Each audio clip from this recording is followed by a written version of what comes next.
Under all these bits and bobs and important stuff, there's a little flat fender hiding under here. Definitely not going to rust in here. See how the elements. It's an angry Jeep. Now this Jeep was seen at Jeep Action's 75th celebrations in Bendigo. Wasn't much happening for the 75th celebrations in Australia, so Jeep Action put together a bit of a shindig in Bendigo and had a lot of models on display in a big hall. So this one made it to there. It's a 3A. 3A. Yes. And it's even got the factory heater in it. So it's rough, but it's all factory except for the roughness. But it's all here. And it stops and it drives. It's got, well, we did the brakes. But yeah, needs a new fuel tank, which I think I've got, but it's running a Briggs & Stratton long range tank at the moment. Yes, it's got that special bit of a sort of a venti gadget in the middle of the windscreen there. Yep. Which indicates the 3A. That's part of the indication. Yep. And I think the body hood bows, I think, are mounted on the outside of the body from memory. External filler cap for the fuel. Yeah, there's a few little, these bow mounts. It's a little bit tatty in the body at the rear, like dent wise, but the spare wheel bracket had torn a hole in the other side rear guard. But at the moment it's sort of stock storage. There's a bit of stock here. There's probably a YJ mudguard under there. Yep. That'd be off the Ploughmaster YJ.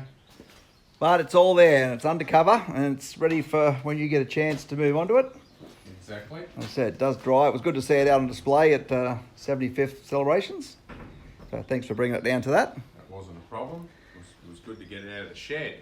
And it's keeping some diffs company here for future projects. Yeah, they're plough spec diffs, most of them. Meaning that they're a bit heavy duty compared to the average. They do look heavy duty. Yep.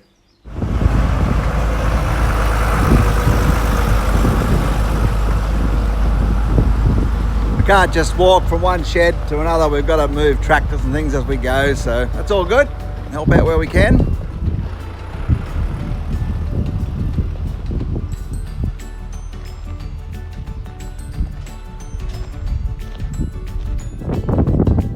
Put down another shed, some more farming equipment. And tucked down here under cover, next to the trucks, is another Jeep hiding. A 3-VIN CJ10. So to those who don't know about the 1-VIN and the 3-VIN, the 1-VIN was made in South Bend, Indiana, somewhere around there, and the 3-VIN was Mexican. Where was it made in Mexico? Can't remember. Yeah, where they make the tortillas. Yeah, somewhere there. So yeah, this is a late production, being a 3-VIN. And it's a bit of a bedser, as you can see by the custom yellow glove box lid. It's got the twin passenger seat, which would sort of indicate that it's a 3-VIN, but anyone can bolt one of those into a 1-VIN. It's got the steering wheel like a 3-VIN with the metallic spokes, as opposed to the plastic covered spokes. It's got the ashtray on the dash overlay. The 1-VINs didn't have a dash overlay and they didn't have the ashtray mounted there. It was mounted under the dash near the cigarette lighter.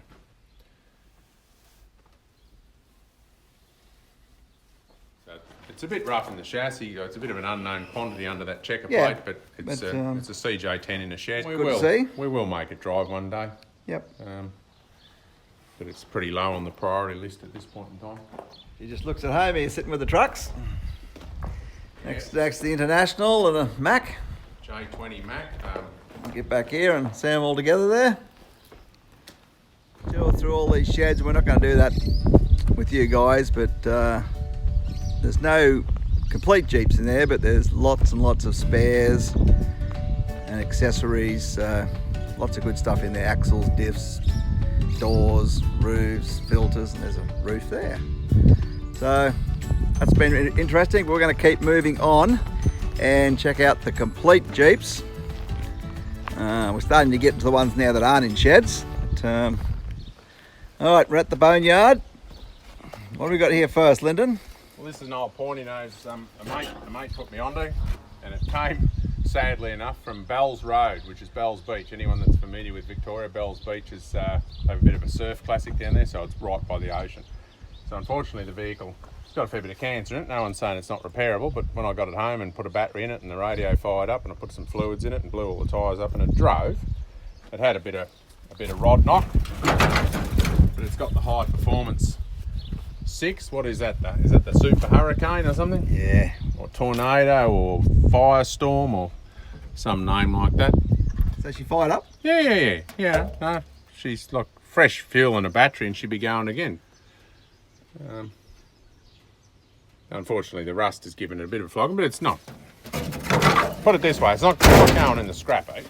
And it's a shame it's rusty because the back end, she'd sit well for a rat rod, wouldn't she? Yeah, someone's made up a sort of a wooden body on the back. And if it wasn't rusty, she'd just about be a rat rod now. Well, what's this on the bonnet? Well, apparently it was a fire services vehicle. Now, I know the CFA had a few of these, but this is not an ex-CFA one. I'm going to say that it's an urban, or it's been yellow. It might have been in South Australia or New South Wales, but anyway. That's the maker, and they went to a lot of trouble to cut that into the bonnet. They did, just to show you their badge. Plaque. Yep. Badge, wow. Good way to wreck a good bonnet. Mm. I suppose back in the day they didn't... Right thing. They're probably making bonnets for them back then. So we'll put it back under cover. Fortunately, we don't get much humidity. We get a bit of morning dew, but a bit of tarp over things actually isn't so bad. So I know where it's more humid, a bit of a tarp over things is a problem. Are you saying where I come from? No. And then behind you we've got some XJs. I'm not sure. Do you know much about the 4 litre high output? Was that a plough and special engine or not? Yes, that was the only thing that came in. So these are, they're young blokes and they've got a lot of parts in them as well, but they're just spares. Sounds like the young bloke's a bit of a collector like the old bloke. Yeah, possibly. They say apples don't fall far from trees unless it's a windy day. So, yeah, he's got a few XJs in stock. We'll just spin past the tractors. I know you can tell me all about them. They're very special, hence they're sitting out in the boneyard. Yeah. So we've got a CJ7 under here. We do have an 81 CJ7 that was a factory Isuzu diesel. Now, when I bought it, it didn't have the diesel motor in it. It was pretty rusty. You're not going to take that cover off, are you? No, I'll lift it up and give you just a peek at the just colour. so they know we're not lying, that it's just not just some other brand of thing. Ah, look at that. Look at that. So it's a narrow track 81, but it's got a T177, or had it had a T176 in it. Yep. And a Dana 300. So that's still with it. And she's pretty rusty.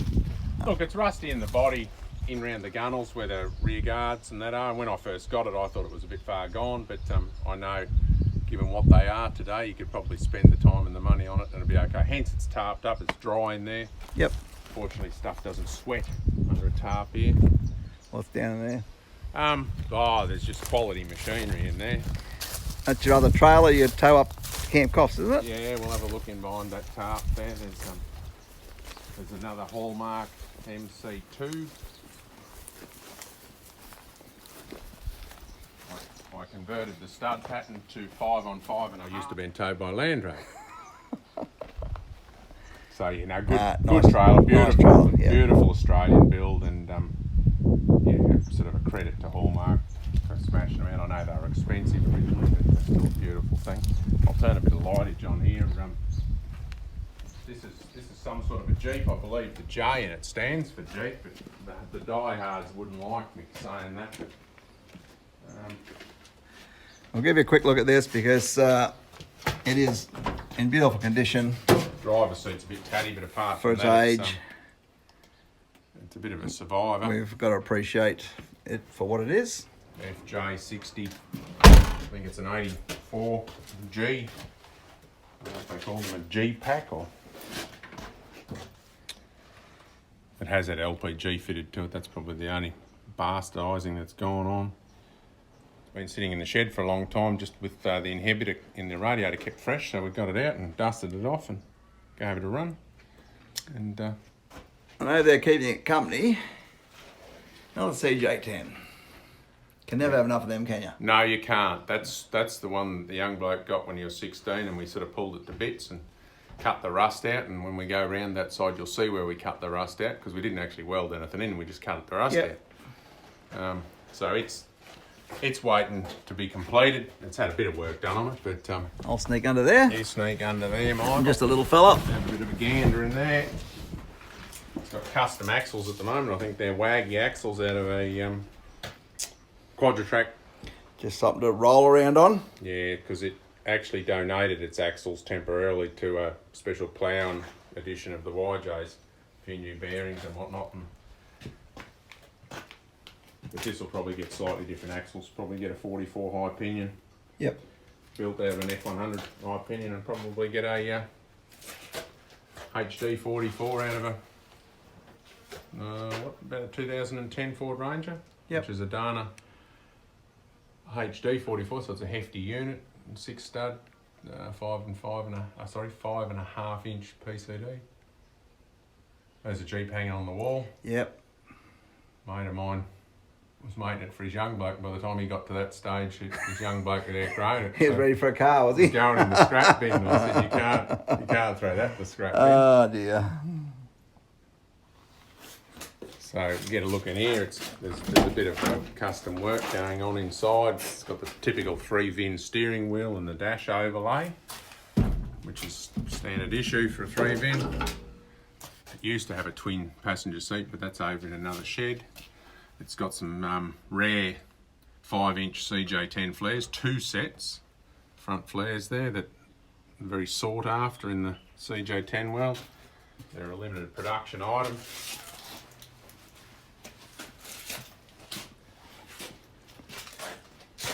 Cherokee I bought many years ago. When I say a wrecker one, it's got lots of good parts on it, but it's my wrecker one. I don't run a wrecking yard as such. It's just spare parts for my good Cherokee. Yeah. So it's still got the 360, and it's had a 727 and an NP208, which I've taken out of it. Dana 44 front, AMC 20 rear with the one-piece axles, which is not unusual for a select track AMC. It was an outside motor vehicle when I got it, unfortunately, so it had a little bit of body disrepair. Aftermarket accessory up the top there. Yeah, well, I don't know. Are they aftermarket or were they an option, a factory option? Oh, I'll just have to look back through my records now. Someone will know. If you know whether you could get that as a factory option from Jeep Australia or whether you had to get it yourself, let us know in the comments. It's meant to blow cobwebs off your back window, but it doesn't seem to be working. No, it's not good for the cobwebs. No. But yeah, if you know the story on whether they were available when you bought them new, let us know, because we can't remember everything and we don't know everything. So yeah, this is one of those limiteds that had the Ford console, an ugly Ford LTD console. I know some people love them, but yeah. Well, it got a bit of air back to the rear, which wasn't in all of them. Yeah, no, the DL I've got doesn't have air to the back. It had a cruise control and all in it, I think. Oh no, the tarp's blown away. We're in trouble now. It's going to now. rust away now. Yep. I'll let you... I don't know whether you know anything about these. Why would this scuttle have a hole welded up in it here, Michael? Just when they Surely it was an Australian pressing and they didn't have a hole here and then moved it to the other side. It's when they swapped the aerial, yeah. Oh, really? You see, what did I say about Australian? I'll let you shut that. Look at that. Closes like it was nice. All right, we're going to head out. Cemetery. Out in the paddocks. Because it is a Ford chassis. Keep going before you get me into more trouble. Now we're going, where'd you find this fella?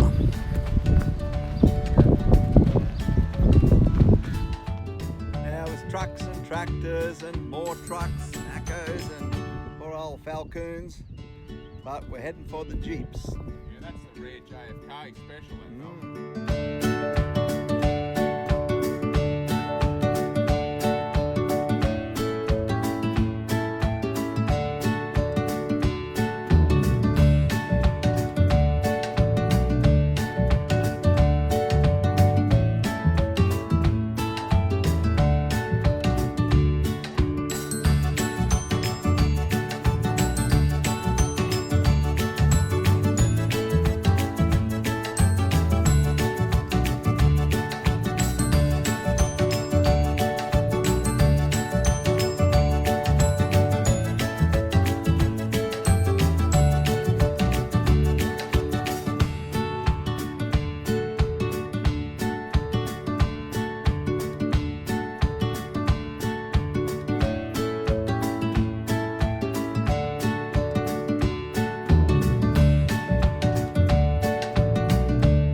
Well, I sort of forgot about it. It's got So a, it's been here a while.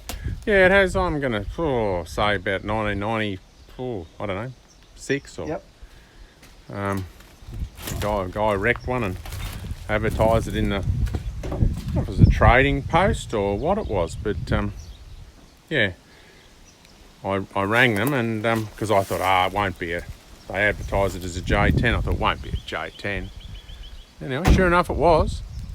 So I went up and saw him, and yeah, Good.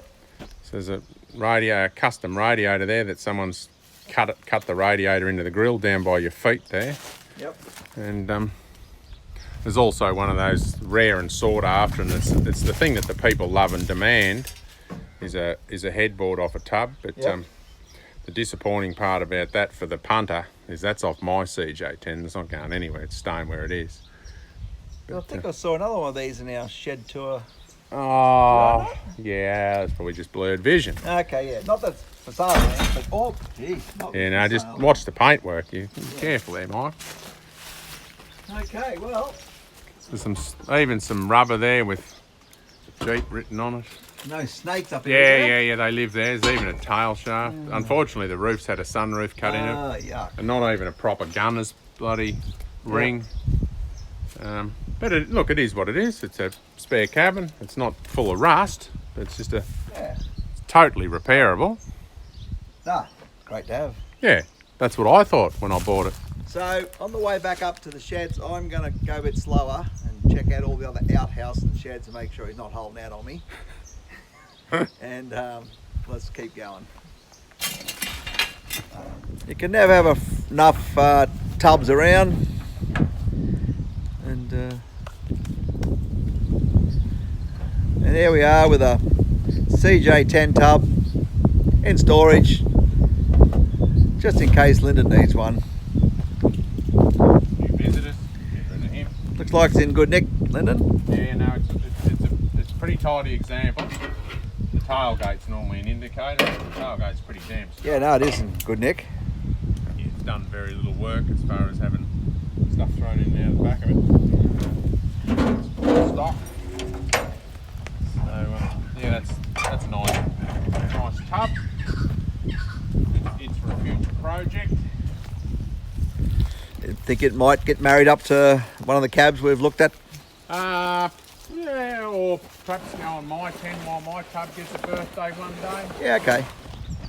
Not sure where that caravan came from, but I'm quite sure we'll be able to sell that on book Yes, place. you'll be able to get rid of him, won't you? Yep. That's the trouble. Just telling you want to do some work and he'll be gone. It's a military version. It's a trooper. A bonnet up always attracts people. Here we have a full size, not like the ones we've seen down in the paddock.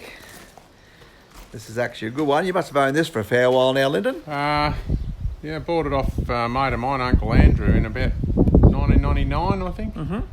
Yep. He was the second owner. He knew the first owner, and first owner was a customer of his. And yeah. I think we saw it up in New South Wales in 2007. Yes. There's a sticker. It's been about a bit. I don't drive it much. Actually, it's got a leaking servo on drive, reverse, and the auto, so that I've got to pull that out, fix it. But it's not to say it hasn't been running, but we haven't driven it much in the last few years. Looks like a few Lyndon modifications under here. Oh, it's got lots of industrialisation going on. Dual batteries. Yeah, got extra batteries and a bit of reverse flowed water and a few custom attachments in there. Probably the best feature is that filler neck on the... Yes, we were just looking at this before. This is great. Normally you can't reach them if you're shorty like me, and if you've got a body lift or big tyres, you've got no hope. So I'm just going to move over and let Lyndon take that and show us. So, and of course, try and get the oil down that horrible little tube. So it's got just the modified dipstick tube that's basically a piece of speedometer cable. And then you just grab this gadget here, whip that off and just start strapping the oil in. And because it's got a fair bit of expansion in the neck there, it's easy to get oil in. And if you do overfill it by 100 mil or 200 mil, it doesn't spew oil out like they would normally once they warm up. Yeah, that's a great. I really think you should make one for a Turbo 400 and We can make them for anything. bring it up for me to trial run for you. For some destructive testing. Yes. So I think that'd be a good plan.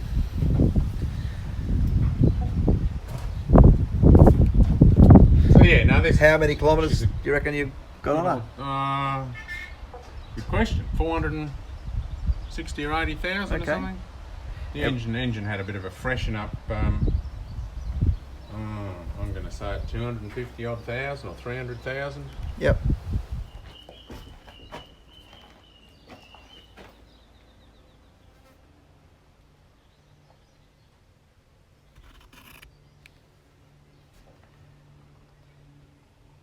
Just a few extra gauges. Yeah, some instrumentation going on there, so we can monitor trans temp and water pressure and water temp and yeah. No, it's good. Good to see. Good big old comfy full size. I think the last Jambo we had it at was the one at Rydell. When you didn't think you could see another one at the same place. It's another tub. Yeah, it's a CJ10 tub. It's one of the ones that were just pulled off vehicles at Jeep dealerships and sold off for $50 back in the day and made into a trailer. And I bought it off the fella that made it into the trailer. And I didn't buy it because I wanted the trailer. I just bought it because I wanted a tub. So it's one of those tubs that it's pristine when you open it up. It's like new inside. Yep. And although nothing's happened here, it's another tub for a project. I believe it's still got the Lucas taillights in it. It's apparently the only thing that's happened to it is they drilled a hole for a water tap out the back because it's got a water tank in underneath. Yep. But yeah, apart from that, she's pretty original. No, it looks in good nick. Yeah. Nice and straight. They've got a sticker on it there. 2012 it was last registered. Very good. I was overlooking at the CJ10 tub with Lyndon. It wasn't this one. I said, oh, it's good to have that. You know, and he said, oh, well, there is one more over there. So here we are at another one. It's normally covered up. We've just pulled back the cover for us to have a look at. Yeah, this one's not as tidy as the others. This was a bit beat. It was a clearing sale special. From a guy that had a lot of Jeeps, so it was a Jeep clearing sale. I bought it from the guy that bought it at the sale. And we keep our Jeep recovery ropes in them. Well, they're probably Toyota recovery ropes, really. She's a good size rope. Yeah, but look, it's pretty straight. You can see the floor's not rusty. Most of them are rusted out on the floor. Yep. Someone had the inside to put some plywood panelling on the inside because they're not a double skin. Yep. And that stopped the sides from getting beaten, but it doesn't look like it's done a lot of work either. I think this little CJ front come from a mate in the West, didn't it? Yes, it did. It's meant to be hanging on the wall. Yeah. So if he sees it on your YouTubers, he'll be fiercing. But yeah, it's a little early CJ front, and it'll look cool hanging on the wall. Yep. We're having our last cup of tea with Lyndon and Claire. I'd like to thank them for showing us around. Got some great Jeeps here, as you've seen with us, so thanks for following along with us. Anyone got anything to say? I think Lyndon might want something to say.